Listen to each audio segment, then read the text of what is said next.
ধোকার মধ্যেই ধোকা। জানতে হলে ভিডিওটা পুরো দেখতে হবে। আমি আগের দিন ছোলার ডাল ভিজিয়ে রেখেছিলাম, আর বাজার থেকে কিছু কচি লাউ পাতা এনেছিল।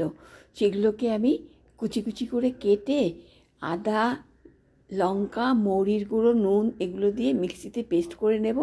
তারপর কড়াতে সর্ষের তেল গরম করে পেস্টটাকে হিং ফোড়ন দিয়ে সাঁতলাবো। যতক্ষণ না কড়া থেকে ছেড়ে যায় ততক্ষণ সাঁতলাতে হবে। এর মধ্যে আমি একটু চিনিও দিয়ে দেবো। এদিকে থালার মধ্যে তেল ব্রাশ করে নিয়ে সেই পেস্টটাকে আমি একদম ছড়িয়ে চেপে চেপে রেখে দেবো। ঠান্ডা হলে চাকু দিয়ে চৌকো চৌকো করে কেটে সর্ষের তেল গরম করে তাতে লাল লাল করে ভেজে তুলব।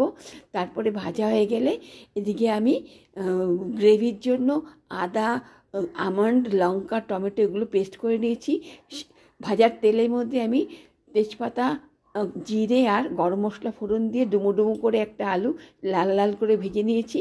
যে পেস্টটা করেছিলাম আদা, আমন্ড, টমেটো, লঙ্কা, সেগুলোকে নুন, হলুদ, জিরের গুঁড়ো আর লঙ্কার গুঁড়ো দিয়ে আবার ভালো করে কষাবো যতক্ষণ পর্যন্ত তেল না ছাড়ে। তেল ছেড়ে গেলে পর আমি গরম জল দিয়ে দেব।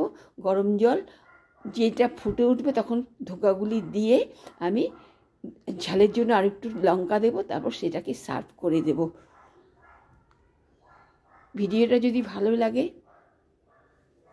প্লিজ লাইক শেয়ার করবেন, সাবস্ক্রাইব করে দেবেন।